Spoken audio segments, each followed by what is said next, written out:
I have a dream that the South Side will revitalize industrially in the way that it was when my grandparents were here, that it will continue to be one of the hearts of Pittsburgh's industrial engine, and we're going to show the way to future economic development as well, that we can work together, people who worked in the unions and people who are in management, people who work for government, and we can all do it together. At Southside Steel, we see the opportunity to take existing equipment, couple it with new technology, a new market, and to bring that together with a workforce that's available in this area of steel-oriented people to make Southside Steel run as a very efficient steel operation, filling a part of the market that has not historically been filled by foreign imports.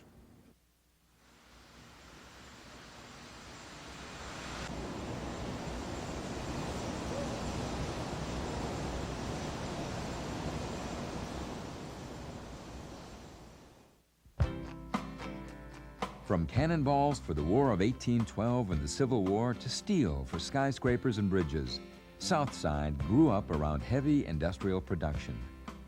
Jones and Laughlin Steel reached its peak production in the 1950s when employment in Pittsburgh approached 20,000 workers. In 1970, J&L was bought by the huge conglomerate LTV Corporation. In 1978, LTV installed new electric arc furnaces in Southside. The furnaces were designed to produce 350 tons and had anticipated being high production, high volume furnaces. The size of the furnace was too big for their ability to properly team the heat and the orders that they had on their books at that time. The troubles at J&L were related to events taking place in America and around the world. Through the 1970s and 1980s, U.S. private investment abroad steadily increased to the detriment of capital investment for upgrading domestic steelmaking. Americans began using more and more imports as opposed to goods made in the USA. Good news for foreign producers, but bad news for American steelmakers. The U.S. balance of trade took a nosedive as the value of the dollar rose in the 1980s. U.S. manufacturing dramatically declined.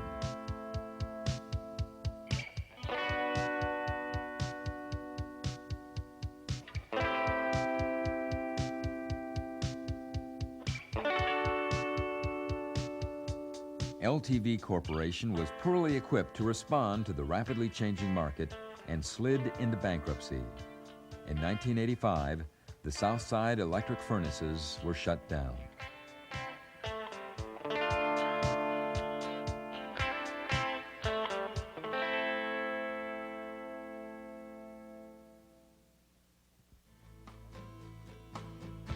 Across the river from Southside, in the Pittsburgh neighborhood of Hazelwood, Father Garrett Dorsey knows many workers who lost their jobs when the electric furnaces were shut down. They had homes in the community, were educating their children, were able to support their church, be a part of other kinds of activities, and now they found that that was no longer the case with them. And they lived in real fear for their houses, for the future of their kids, and it was devastating to them because they had been productive, hardworking people. Just like everybody else here, I put a lot of stock and time in LTV, and I have an obligation as a husband and father. Laid-off workers joined with church, community, and union activists to form an organization, the Tri-State Conference on Steel, and developed a strategy for renewal. We're a community group that says steel should remain in Pittsburgh, steel can remain in Pittsburgh, and steel will remain in Pittsburgh. It might look different, but it's got to be here, and we've got to have a manufacturing base if we're going to have any kind of economic recovery in this area or in this country. Sharing this vision for revitalization was Frank O'Brien, former steelworker local president and state legislator.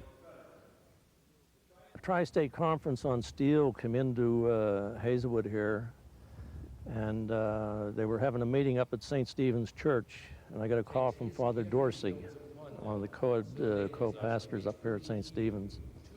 and told me that this meeting was going to be held, and thought maybe I would be interested in it. I stated at that meeting that I thought what we should really do is form a Steel Valley Authority, patterned after the Tennessee Valley Authority. We make steel, and we have to have jobs. And if there isn't steel, then we lose our jobs. One of the key efforts to conserve steel jobs in the Pittsburgh area took place in Duquesne. In 1985, the United Steelworkers of America and the Tri-State Conference on Steel joined together in a campaign to save the Dorothy 6 blast furnace. This effort led directly to the founding of the Steel Valley Authority. We had to convince the council people of those mill towns. And then the officials of the mayors and the council of mill towns had to convince their people that, yes, this is a viable thing. We can get organized. We can join together. And this is the first time in Allegheny County that we have 10 communities, the city of Pittsburgh and the city of McCollester and 8 boroughs and townships that have come together and say, yes, we want to join together. We have a common cause. We're talking about people, and that's the whole course of our conversation tonight. We're concerned about people of this city, people of this county, people of this region, and that's why we're here. The breakthrough for the Steel Valley Authority came with 2 successive victories in 1987 around the effort to restart Southside's electric furnaces. Pennsylvania's Public Utility Commission awarded the SVA $590,000 of Duquesne Light rebate money to the electric furnace restart effort, and a steel retention study commissioned by the Commonwealth of Pennsylvania concluded that with a continuous caster, Southside's production costs would be in the lower end of the industry and competitive with foreign producers. With these victories, the real technical work of buying and restarting the electric furnaces began. In early 1988, a buyout committee uniting steelworkers, the SVA, and Tri-State was formed. The committee moved to hire Lazard Frere as financial consultants and Songer Corporation for engineering studies. Lawrence Weeks was brought on as president, and Southside Steel of Pittsburgh was incorporated. We think Southside has a great opportunity to succeed because it brings together several elements that we need today. It brings together private enterprise, private investment, public support from the Southside communities. It brings together the opportunity for the American worker and the American management to show that they can work together, shoulder to shoulder, in an environment constructed and structured in such a way that everyone is a participant. The success of Southside Steel will be based on new work relations, on the skills of its workforce, on increased worker input, and on lower overhead costs. Well, you guys know the furnaces. Tell me what you think the weaknesses and the strengths of these furnaces are that I may not recognize because I never saw them operate. They were just starting to work really at their peak before they shut us down. The employees, they had a lot of experience and they continually improved their steelmaking abilities. Laid-off steelworkers are very involved, and so is their union's international president, Lynn Williams. All the available evidence shows that the most successful companies are those in which workers are fully involved in the operation of their enterprises. Worker involvement has produced dramatic improvements in quality, efficiency, and productivity.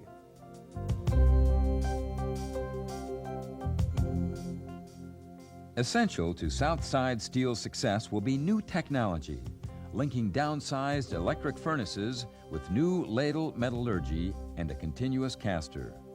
This new technology is also environmentally clean.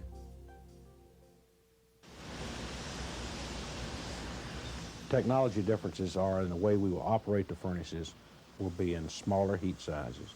We will use a ladle refining station between the furnace and the caster, which allows us to get the heat out of the furnace quicker and trim the heat for the caster, then deliver it to the caster where it will be cast into a continuous cast slab for our customer. With the new technology, they're going to be a lot better neighbors to the people on the south side. You'll see a lot less pollution than you had in the past, a lot less noise. It's going to be much more environmentally conscious. It's going to be good for the community.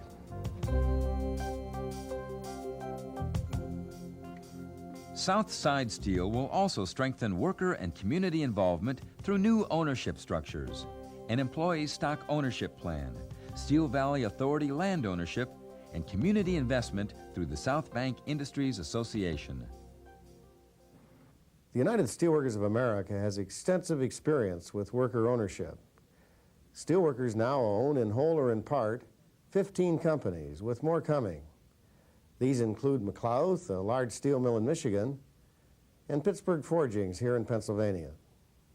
One method that is being explored to purchase the property would be to have the Steel Valley Authority, an authority of the Commonwealth of Pennsylvania, purchase and hold the land, and Southside Steel rent or in some way use the land that is held by the Steel Valley Authority.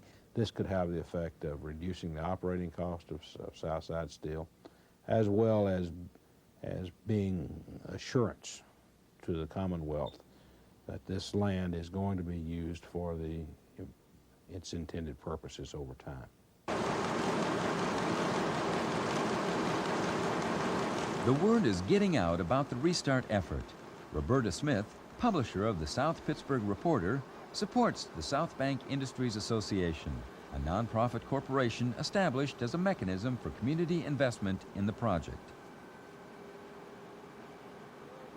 Through the Steel Valley Authority and South Bank Industry Association, the community will have a great deal to say about what's going on. We'll have representation on the board.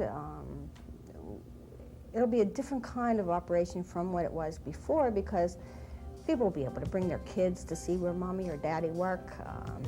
It's a different kind of concept, and I think that's one of the things that makes it so exciting to the people.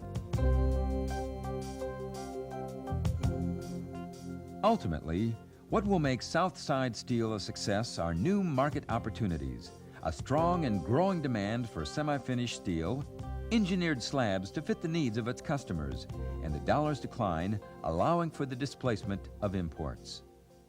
In 1987, 88, the semi-finished market in the United States was roughly 4 million tons. Half of that came from abroad. It's projected that by 1993, that will be approaching 6 million tons, and over 70% of that market will be filled from abroad. We intend to take about 1.1 million of those tons and produce that steel in the United States and not disrupt American steel workers, but take it out of the imports that are coming into this country. We bring into the market the first American steel company that has ever gone into business to furnish semi-finished steel in an engineered slab designed and manufactured for the American steel industry's consumption. Recharging Southside Steel is more than a dream. It is a plan uniting dozens of labor, community, and business organizations and the efforts of hundreds of individuals.